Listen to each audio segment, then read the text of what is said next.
रब शरली सदरी बासिर ली अमरी वाहलुल उक़दतम मिन लिसानी यफ़क़हू क़ौली। दोस्तों, आज की इस वीडियो में हम हमारे भारत में और संसार में जो भी ज्ञान हमें मिलता है उस ज्ञान में यानी कि जो हमारे पास संसार में इल्म है उस इल्म को कई शाखाओं में बांट दिया गया है और उन बटी हुई शाखाओं में इल्म जो है वो एक दूसरे से किस तरह से संबंधित है और किस तरह से बंधा हुआ है और हमें इस संसार में कौन कौन से इल्म यानी कि कौन कौन सी साइंस पढ़ाई जाती है और उस साइंस का हमारे जीवन में क्या महत्व है, ये सब बताएंगे। उसके बाद में हम आपको 3 चीज़ें इस तरीके की बताएंगे जिससे कि आप अपना ये निश्चय कर सकेंगे कि हमें कौन सी पढ़ाई और कौन सा इल्म हासिल करना है और उस इल्म में हम माहिर कैसे बन सकते हैं। तो इस वीडियो में यदि आप या आपका कोई साथी कक्षा 10 की पढ़ाई इस साल किए है या कर रहा है और 11वें में वो पढ़ रहा है और उसे अपने सब्जेक्ट चुनने में कुछ कठिनाइयाँ होती हैं, तो आज हम उन सब्जेक्ट के बारे में चर्चा करेंगे। क्योंकि हर साल हमारे बहुत से बच्चे कक्षा 10 से जब 11 और 12 में आते हैं तो उस पढ़ाई में उन्हें अपने सब्जेक्ट के चयन करने में बहुत ही परेशानी का सामना करना पड़ता है। तो आज के इस वीडियो में हम आपको इस तरह से ट्रेंड करेंगे यानी कि इस तरह से जानकारी देंगे जिससे कि आप अपने सब्जेक्ट को चुनने में आपकी बहुत ही सहायक होगा और आप अपने सब्जेक्ट में किस तरह से माहिर बन सकते हैं और किस तरह से टॉप कर सकते हैं, इसके बारे में भी हम आपको 3 चीज़ें बताएंगे। तो दोस्तों, जुड़े रहिए हमारे इस चैनल के साथ और यदि आपका कोई और भी मसला हो तो आप हमारे कमेंट बॉक्स में जाकर कमेंट कर सकते हैं। तो दोस्तों, आइए आज चर्चा करते हैं। क्योंकि हम आपको भूगोल का कुछ ज्ञान देते हैं तो हमने एक सब्जेक्ट भूगोल ही चुन लिया है, क्योंकि भूगोल संसार का एक ऐसा सब्जेक्ट है जो कि सारे सब्जेक्टों से इसका कुछ ना कुछ कनेक्शन बनता है। तो इसलिए हम इस भूगोल के माध्यम से ही और सभी सब्जेक्टों के बारे में चर्चा करेंगे। तो दोस्तों, सबसे पहले हम आपको ये बता देते हैं कि पहले जो था इल्म केवल 1 ही या 2 सब्जेक्ट में किया जाता है, जिसे हम पहले पूर्व में दर्शन या धर्मशास्त्र जो था उसके बारे में अब हम उसे अलग अलग डिवाइड कर सकते हैं। लेकिन पहले जो इल्म था वो 1 ही था और हर विद्वान व्यक्ति को केवल विद्वान कहा जाता था, यानी कि उन्हें इल्म जिसके पास होता था उसे आलिम कहा जाता था। और किस सब्जेक्ट का इल्म है इसके बारे में कोई भी चर्चा नहीं होती है। लेकिन आज हमारे पास बहुत से सब्जेक्ट हैं। तो दोस्तों, देखते हैं कि हमारे पास एक सब्जेक्ट होता है भूगोल, जिसे हम जियोग्राफी कहते हैं। तो ये भूगोल क्या है इसके बारे में हम अभी चर्चा करते हैं। क्योंकि एरेटास्थेनीज ये ग्रीक के एक विद्वान थे और ग्रीक के एक वैज्ञानिक थे जिनकी जो 276 से और ये 194 ईस्वी पूर्व हुए हैं। तो इन्होंने सबसे पहले जियोग्राफ्स शब्द का प्रयोग किया था और यही शब्द आगे चलकर जियोग्राफी बन गया। तो जियो का मतलब होता है पृथ्वी और ग्राफ्स का मतलब होता है उसका वर्णन करना, रेखांकन करना, चित्रांकन करना। तो इस तरह से हमारे इस जियोग्राफी का जो अर्थ हुआ है कि पृथ्वी का ज्ञान प्राप्त करना। यूं तो सारे ही विज्ञान हमें पृथ्वी के बारे में ही ज्ञान देते हैं, क्योंकि हम इस पृथ्वी पर ही हैं और पृथ्वी की ही उपज है, तो पृथ्वी का ही ज्ञान हमें होता है। लेकिन ये विज्ञान का एक अलग ही सब्जेक्ट था जिसे कि भूगोल के नाम से जाना जाता है और आज ये भूगोल हमारे विद्यालयों यूनिवर्सिटियों में ये पढ़ाया जाता है। तो हमारे पास वैसे तो सामान्य तौर से 2 तरीके के विज्ञान हैं, यानी कि हम 2 प्रकार की साइंस हमारे सामने उपस्थित हैं। और इन 2 प्रकार की विज्ञानों में एक तो विज्ञान हैं जिन्हें हम प्राकृतिक विज्ञान के नाम से जानते हैं और दूसरी विज्ञान हैं जिन्हें के हम सामाजिक विज्ञान के नाम से जानते हैं। तो मोटे तौर पर हमारे पास 2 ही सब्जेक्ट होते हैं, एक तो प्राकृतिक विज्ञान और दूसरा सामाजिक विज्ञान।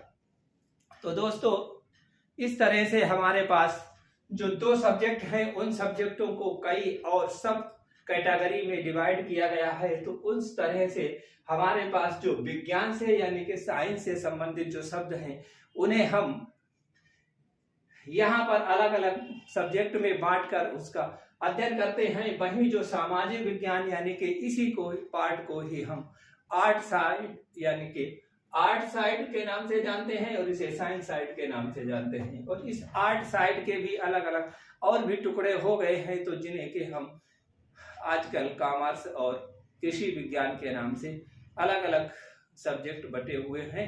तो इस तरह से हम अध्ययन करते हैं अलग अलग वर्गों का, और वो अलग अलग वर्ग में हमें किन किन विज्ञानों का अध्ययन करना होता है।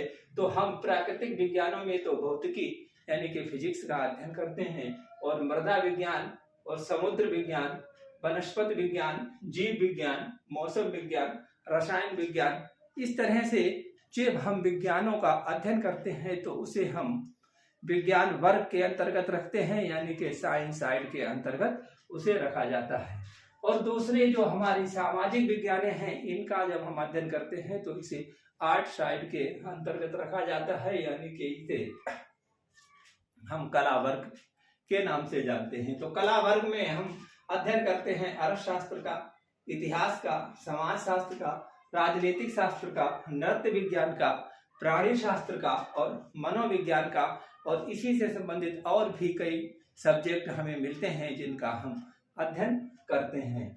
तो अब हम देख लेते हैं कि हमारे पास भौगोलिक तथ्य क्या है। तो भौगोलिक तथ्य हमारे पास मूलतः दो भौगोलिक तथ्य होते हैं, यानी कि भौतिक तथ्य और मानवीय तथ्य। ये दो ही तथ्य होते हैं, यानी कि या तो हमारी इस संसार में कोई चीज भौतिक रूप से होगी, यानी कि उसे कुदरत ने बनाया होगा, और या तो कोई चीज होगी जिसे मनुष्य ने बनाया होगा। और इन दोनों के साथ में ही एक समय जरूर लगा रहता है कि समय कैसा होगा तो वो चीज कैसी होगी, कितनी पुरानी होगी, नई होगी, कैसी होगी, और उसमें क्या समय के साथ साथ क्या विकास होंगे, यानी कि पीछे उसमें क्या विकास हुए हैं और आगे उसमें क्या विकास होंगे। तो ये समय हमारे जो तथ्यों के साथ लगा रहता है विज्ञान में। हर क्षेत्र में जब हम अध्ययन करेंगे तो हमें उस क्षेत्र का इतिहास यानी कि ये समय जरूर ही लगा रहता है। तो वो इतिहास से हर सब्जेक्ट संबंधित होता है। तो इसी तरह अब हम देख लेते हैं कि भूगोल से हमारी इन विज्ञानों में भूगोल का क्या संबंध होता है। तो दोस्तों, मृदा विज्ञान का हम अलग अध्ययन करते हैं, लेकिन भूगोल में हम जो है वो मृदा शास्त्र यानी मृदा ज्योग्राफी का अध्ययन करते हैं। यानी कि मृदा विज्ञान में हम अध्ययन करते हैं कि मिट्टी कैसे बनी, कैसी होती है, कहाँ होती है, किस तरह से उसमें उत्पादन होता है, क्या होता है। वहीं भूगोल के अंतर्गत भी हम मिट्टी का अध्ययन करते हैं, और हम ये भी देखते हैं कि हमारी इस पृथ्वी पर जो ज्योग्राफिकल रूप से कौन सी मिट्टी कहाँ पाई जाती है और कैसी कैसी मिट्टी है और उसका क्या उपयोग होता है। वनस्पति विज्ञान में हम वनस्पतियों का अध्ययन करते हैं कि हमारे इस पृथ्वी मंडल पर कैसी कैसी वनस्पति होती है, वो किस किस कैटेगरी में डिवाइड हो सकती है और उसे कैसे कैसे अध्ययन किया जाता है। वहीं हम वनस्पति विज्ञान के साथ ही हम ज्योग्राफी में भी इसका अध्ययन करते हैं। तो उस ज्योग्राफी में हम वनस्पतियों का अलग अलग क्षेत्रों में यानी अलग अलग जलवायु क्षेत्रों में हम जब जलवायु विज्ञान का अध्ययन हम भूगोल में करते हैं तो हम उसमें भी वनस्पतियों का अध्ययन करते हैं, और उसके जो वर्षा और टेम्परेचर से संबंधित और पृथ्वी की मिट्टी से संबंधित वनस्पति कहाँ किस तरह से पाई जाती है इसका अध्ययन करते हैं कि हमारे पास कौन कौन से वन पाए जाते हैं, कैसे कैसे वन है, उन वनों में कौन सी लकड़ी है, कौन से पेड़ हैं और कैसे घास फूस है, और वन को किस तरह से है कि कौन से मौसम से अपनी सुरक्षा कर सकते हैं, किस मौसम में पनपते हैं। वहीं प्राणी शास्त्र एक प्राणी विज्ञान होता है, और इस प्राणी विज्ञान को हम भूगोल में भी अध्ययन करते हैं जिसे कि प्राणी शास्त्र कहते हैं। तो इस तरह से हमारे भूगोल का अन्य विज्ञानों से बहुत ही घनिष्ठ संबंध है। परिस्थितिकी विज्ञान और हम भूगोल में मानव शास्त्र का अध्ययन करते हैं कि किस तरह से हमारे एक दूसरे के लिए इस पृथ्वी में जो खाने का प्रबंध किया गया है, यानी कि हम फूड चेन का भी इस्तेमाल करते हैं। और वही परिस्थितिकी में हम ये देखते हैं कि किस परिस्थितिकी में किस मौसम में किस तरह से जीव जंतु जिंदा रहते हैं और कैसे जीव जंतु एक दूसरे पर आश्रित होते हैं। वहीं पर्यावरण विज्ञान में और पर्यावरण भूगोल का भी हम अध्ययन करते हैं। तो एक पर्यावरण विज्ञान है पर मानव शास्त्र होता है, और वही जनांकिकी हमारा भूगोल का सब्जेक्ट हो जाता है। दर्शन शास्त्र में हम जो है वो मनुष्य के सोचने की शक्ति यानी कि मनुष्य ने जो भी चिंतन किया है उन सभी विचारों का हम अध्ययन करते हैं। वहीं ज्योग्राफिकल चिंतन, जो भौगोलिक चिंतन का अध्ययन हम भूगोल के अंतर्गत करते हैं। समाज शास्त्र हम मनुष्य के सामाजिक जीवन के बारे में अध्ययन करते हैं। वहीं भूगोल में भी हम मनुष्य के रहन सहन के बारे में हम अध्ययन जब करते हैं तो उसे अधिवास भूगोल के नाम से जाना जाता है। इतिहास यानी कि हम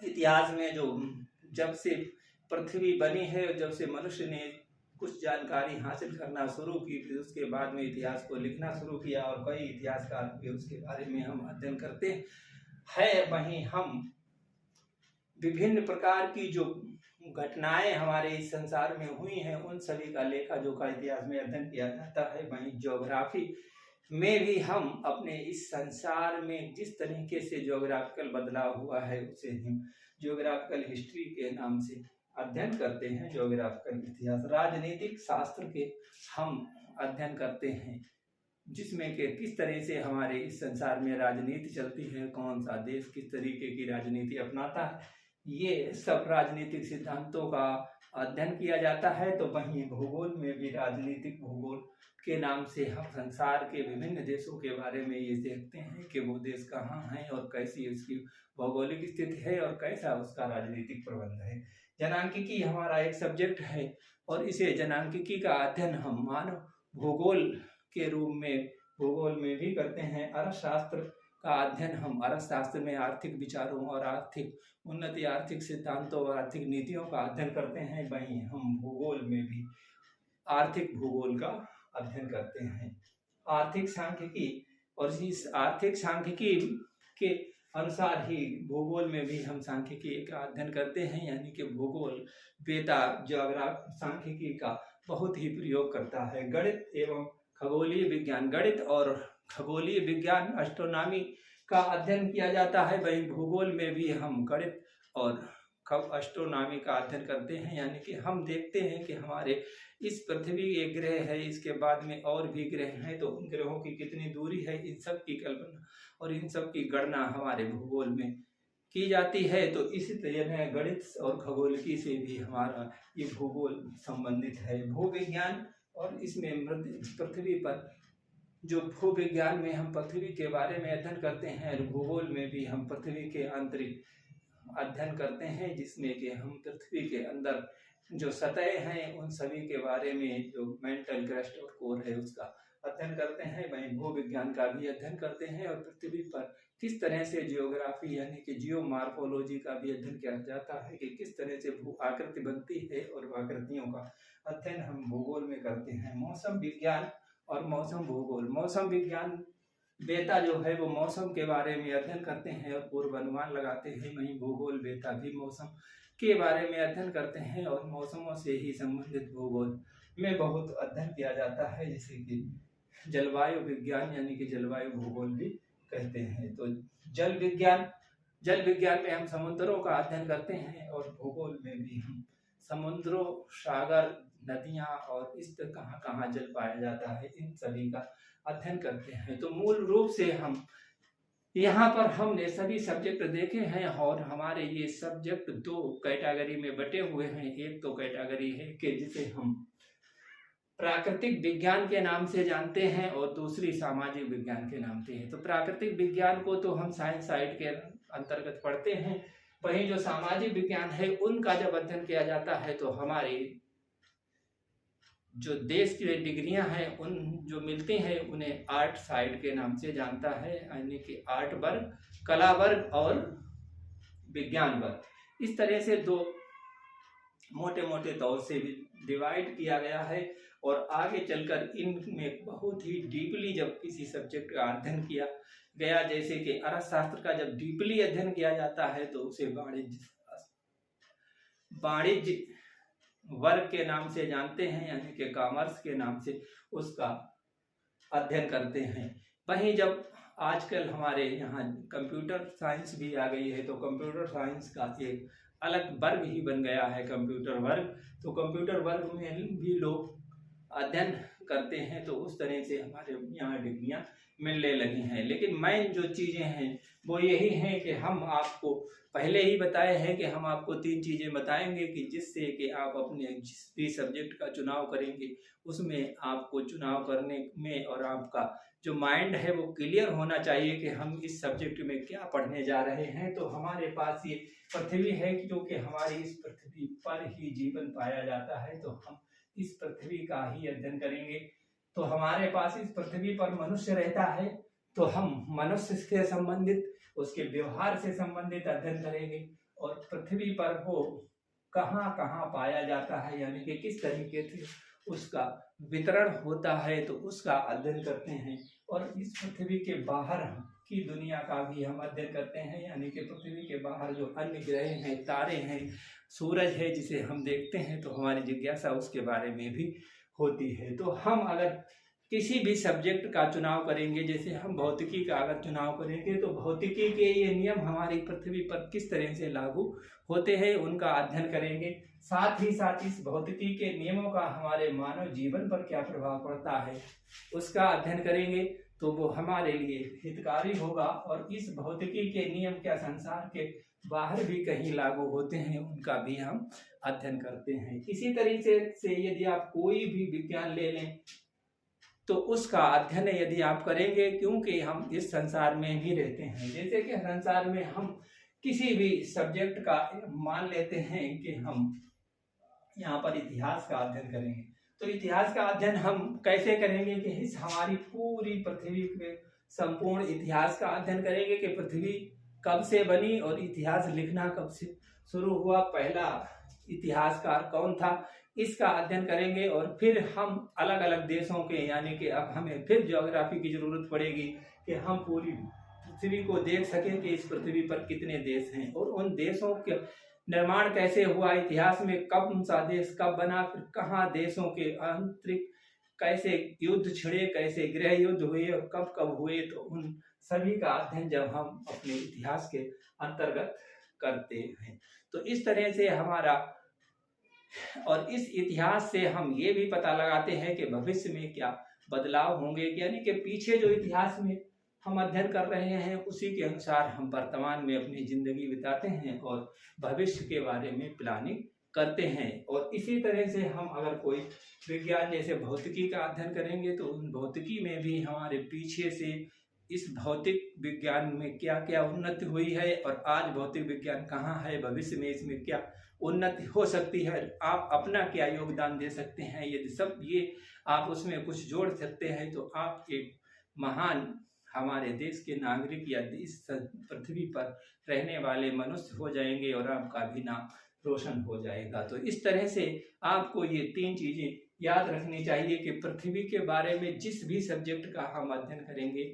उस सब्जेक्ट का हमें पूरे का पूरा खाका पता होना चाहिए, यानी कि उस विषय क्षेत्र हमें पता होना चाहिए कि हम क्या अध्ययन करने जा रहे हैं और इस अध्ययन का हमारी जिंदगी पर क्या असर होगा ये भी आपको पता होना चाहिए। और इस अध्ययन में जो कमी रह गई है क्या हम उसमें कोई अपनी तरफ से कोई विचार जोड़ सकते हैं, यदि आप ये 3 काम कर सकते हैं तो आप वास्तव में इस संसार में किसी भी विज्ञान का अध्ययन किए हों आप हम सभी के लिए इस संसार के लिए एक महत्वपूर्ण कड़ी बन जाएंगे, यानी कि एक महत्वपूर्ण शख्सियत होंगे और आप का भी विद्वानों में नाम हो जाएगा। तो दोस्तों सब्जेक्ट कोई भी छोटा या बड़ा नहीं होता है, बट उसका अध्ययन और उसका कुशलतापूर्वक उपयोग और उसमें अपने तरफ से कुछ विचार जोड़ देना यही एक नियम है, क्योंकि हमारी इस संसार में सभी लोग हमारे यहाँ जो भी पैदा होता है उसे मरना जरूर है, लेकिन अपने जीवन में यदि वो कुछ कर जाता है किसी सब्जेक्ट के बारे में किसी एक क्षेत्र में तो उसका नाम रोशन हो जाता है, यानी कि वो अमर हो जाता है। तो इस मरने की कला से भी बचने का ये एक बहुत ही महत्वपूर्ण साधन है जिसे कि हम इल्म के नाम से जानते हैं, यानी कि ज्ञान के नाम से जानते हैं। और ज्ञान अब संसार में इतना हो गया है कि इसकी कई शाखाएं हो गई हैं, तो आप संपूर्ण ज्ञाता तो हो नहीं सकते, लेकिन एक किसी शाखा के संपूर्ण ज्ञाता जरूर हो सकते हैं। तो आप मेहनत कीजिए और अपना अच्छा सा सब्जेक्ट चुनिए और उस सब्जेक्ट का पूर्ण ज्ञान करिए। और पूर्ण ज्ञान करके उस सब्जेक्ट को जब आप पूरा ज्ञान कर लेंगे तो उस सब्जेक्ट में कुछ कमियां होंगी वो भी आपके सामने जाहिर होंगी, और जिस दिन वो कमी जाहिर हो गई और आप उसमें सुधार कर देंगे तो आप वास्तव में एक महान वैज्ञानिक, महान शोधकर्ता और महान इंसान बन जाएंगे और इस संसार को अपने जाने से पहले कुछ देकर जाएंगे। तो यदि आप भी ऐसा सोचते हैं तो आप हमें कमेंट बॉक्स में बताइए कि आप कौन सा सब्जेक्ट चुनना चाहते हैं और उस सब्जेक्ट में आप क्या बनना चाहते हैं और किस तरह से अपने जीवन को आगे बढ़ाना चाहते हैं। हो सकता है कि मैं आपकी कोई मदद कर सकूं। तो दोस्तों मिलते हैं अब अगले वीडियो में आपके कमेंट पढ़ने के बाद एक नए टॉपिक के साथ। तो कमेंट अवश्य कीजिए। जय हिंद, धन्यवाद।